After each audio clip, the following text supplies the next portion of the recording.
من يوم ما جه يدي درس لابني وانا مش قادرة اتلم على جسمي ولا على اعصابي.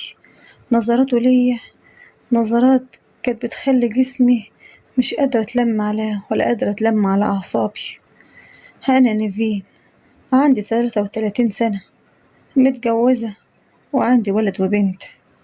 جوزي دايما مسافر، من يوم ما اتجوزته واحنا على ده الحال.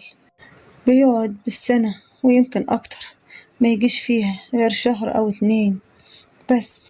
من يوم ما اتجوزت ودايما كنت اقوله بلاش كده، لازم تستقر، انا لسه صغيرة وناقصنا حاجات كتير، مش كل حاجة الفلوس.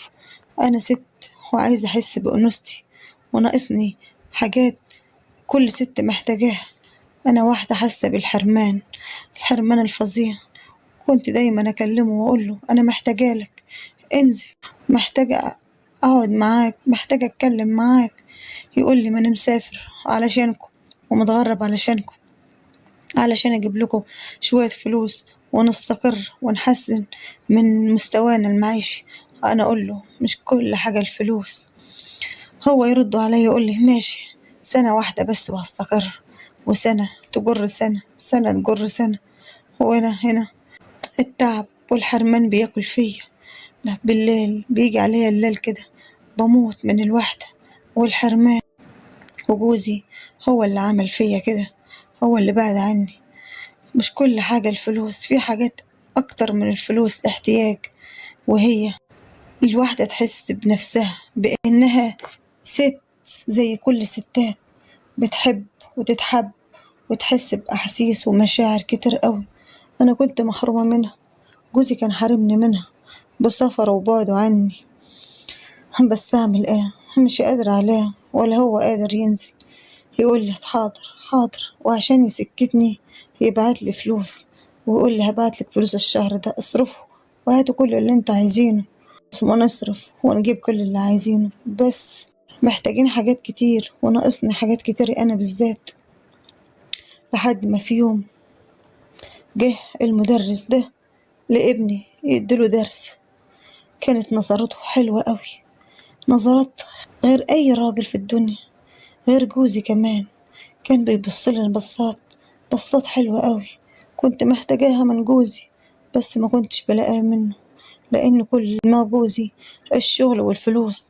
حتى ما كان بيجي أجازة الشهر أو الاتنين كان دايما ملبخ ومشغول بالفلوس والشغل. وكان حتى العلاقة الزوجية بتحصل بينه وبينه فين وفين، كل فين وفين على ما بنعمل مرة ولا مرتين مع بعض. كان الشغل واخد كل وقته، وأنا حاسة بالحرمان والوحدة حتى وهو معايا. لحد ما جه المدرس ده، بصراحة أول ما شفته وشفت شكله، هو شكله وسيم قوي وحلو قوي وطول بعرض كده، كل حاجة عنده حلوة كده، عضلاته وجسمه جسم رياضي ما شاء الله، حلو قوي. عجبني أول ما شفته، قلت هو ده اللي هيعوضني الحرمان من جوزي اللي أنا شايفاه من جوزي. وبدأت من هنا، كل لما يجي درس لابني أبصله وهو يبصلي بصات حلوة قوي، وأنا أبصله من تحت لتحت. لقيتني كده مش قادرة أتلم على أعصابي.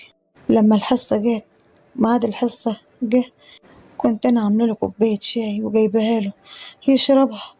أول ما شافني وشاف جسمي كده وأنا شكل حلو وجذاب، بدأ يبصلي نظرات غريبة قوي ونظرات حلوة، كان هياكلني أكل.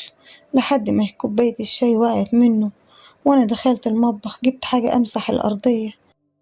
بصراحة ما أقولكوش، وطيت على الأرض وأمسح الأرضية ورجعت عليه كده من ورا، خبطت فيه من ورا، عملت اللي أنا مش مقصودش. قلت له أنا آسفة، معلش خبطت فيك بالغلط. وهو لقيته كده قاعد عرقان وجسمه مش فيه. وتاني يوم قلت لازم أودي العيال عندي، أودي العيال في حتة عشان يجي يلقاني هنا لوحدي، لأني مش قادرة أتلم على أعصابي. هو أنا محتاجاه وهو كمان باين عليه محتاج لي قوي. في اليوم ده قررت إن أنا أودي ولادي عند أختي، وقبل ما يجي ميعاد الحصة كنت مش شيكة ولابسة ما أقولكوش، وشكلي حلو ومظبطة نفسي ولا كأن عروسة في ليلة دخلتها. وأول ما جه وفتح